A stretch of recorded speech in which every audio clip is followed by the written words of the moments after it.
Madam Speaker, the President of the United States.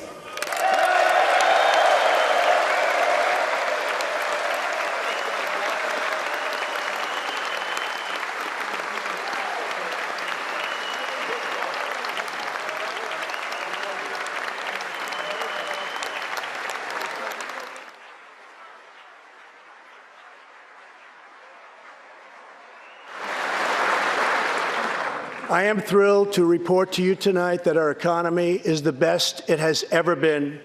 Our military is completely rebuilt, with its power being unmatched anywhere in the world, and it's not even close. Our borders are secure. Our families are flourishing. Our values are renewed. Our pride is restored. And for all of these reasons, I say to the people of our great country, and to the members of Congress, the state of our union is stronger than ever before.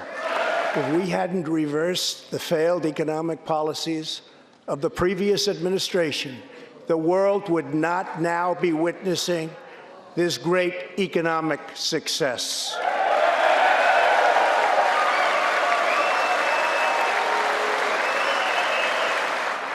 One of the biggest promises I made to the American people was to replace the disastrous NAFTA trade deal.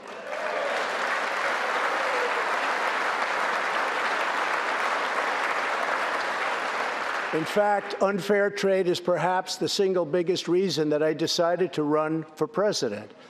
Following NAFTA's adoption, our nation lost 1 in 4 manufacturing jobs. Many politicians came and went, pledging to change or replace NAFTA, only to do so, and then absolutely nothing happened. But unlike so many who came before me, I keep my promises. We did our job.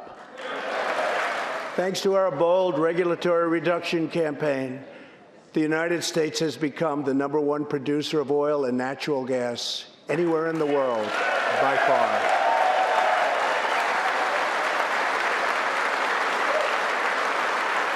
We are supporting the hopes of Cubans, Nicaraguans, and Venezuelans to restore democracy. The United States is leading a 59-nation diplomatic coalition against the socialist dictator of Venezuela, Nicolas Maduro.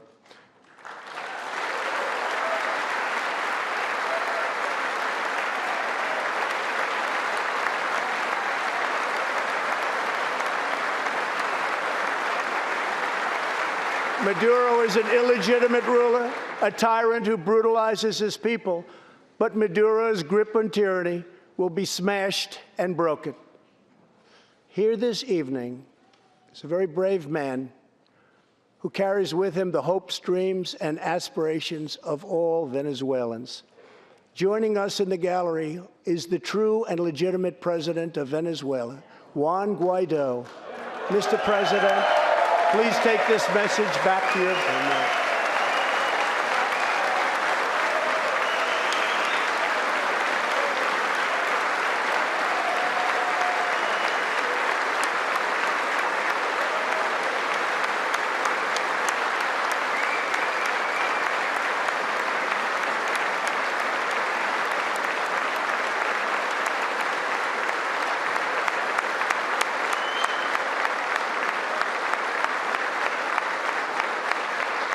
Almost every American family knows the pain when a loved one is diagnosed with a serious illness. Here tonight is a special man, beloved by millions of Americans, who just received a stage 4 advanced cancer diagnosis. This is not good news, but what is good news is that he is the greatest fighter and winner that you will ever meet. Rush Limbaugh, thank you for your decades of tireless devotion to our country.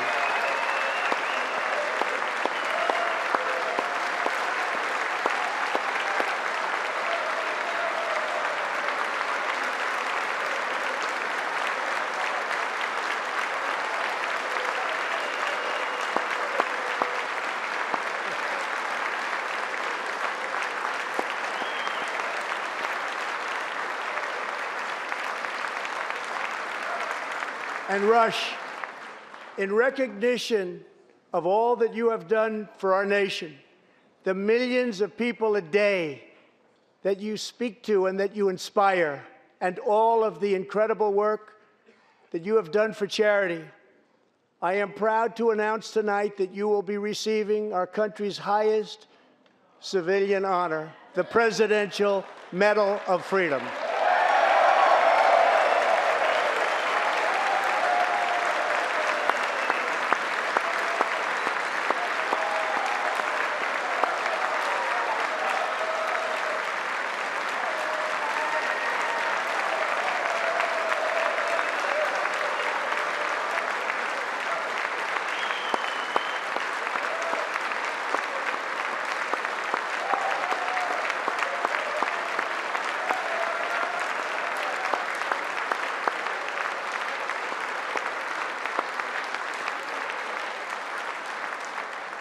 I will now ask the First Lady of the United States to present you with the honor, please.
Rush and Catherine, congratulations.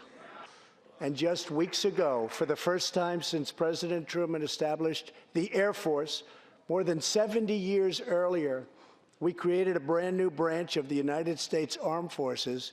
It's called the Space Force. Very important.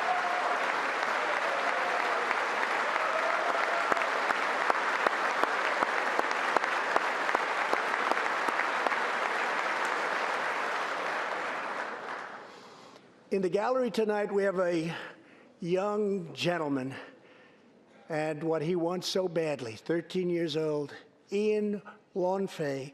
He's an 8th grader from Arizona. Ian, please stand up. Ian has always dreamed of going to space. He was the first in his class and among the youngest at an aviation academy.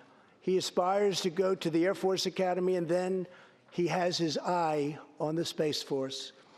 As Ian says, most people look up at space. I want to look down on the world.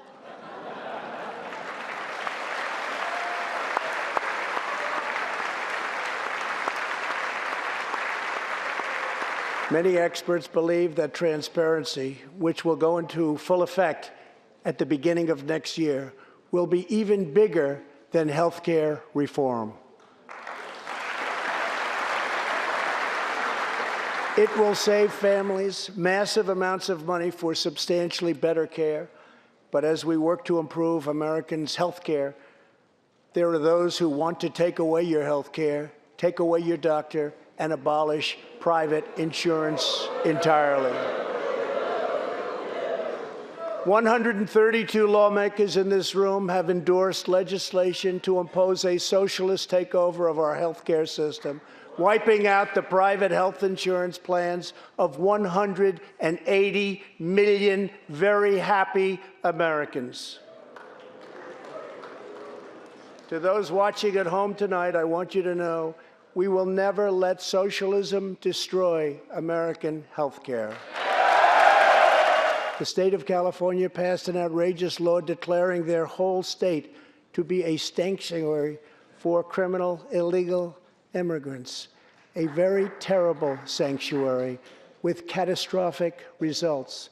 Now we must embrace the next frontier, America's manifest destiny in the stars. I am asking Congress to fully fund the Artemis program to ensure that the next man and the first woman on the moon will be American astronauts, using this as a launching pad to ensure that America is the first nation to plant its flag on Mars.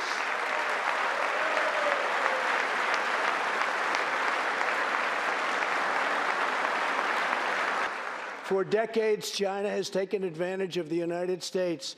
Now we have changed that. But at the same time, we have perhaps the best relationship we've ever had with China, including with President Xi. They respect what we've done because, quite frankly, they could never really believe that they were able to get away with what they were doing year after year, decade after decade, without someone in our country stepping up and saying, "That's enough."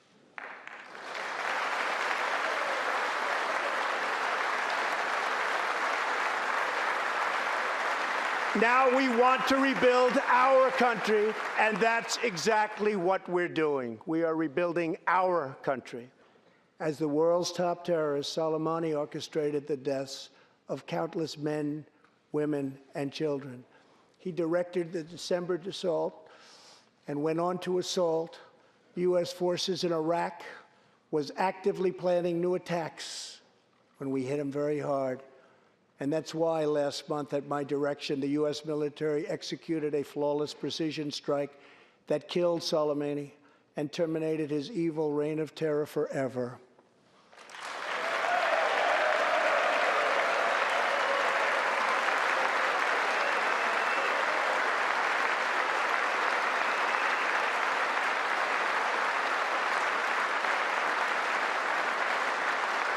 Our message to the terrorists is clear. You will never escape American justice. If you attack our citizens, you forfeit your life.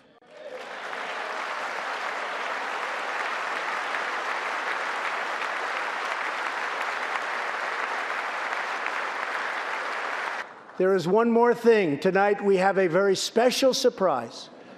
I am thrilled to inform you that your husband is back from deployment.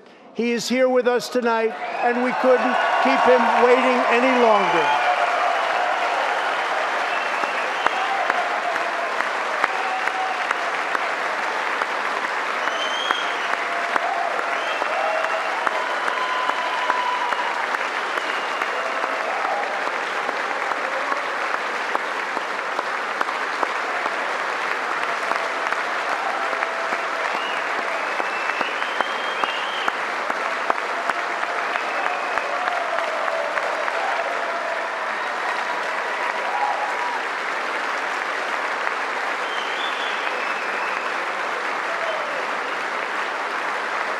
America is the place where anything can happen.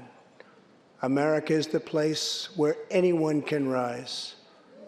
And here, on this land, on this soil, on this continent, the most incredible dreams come true.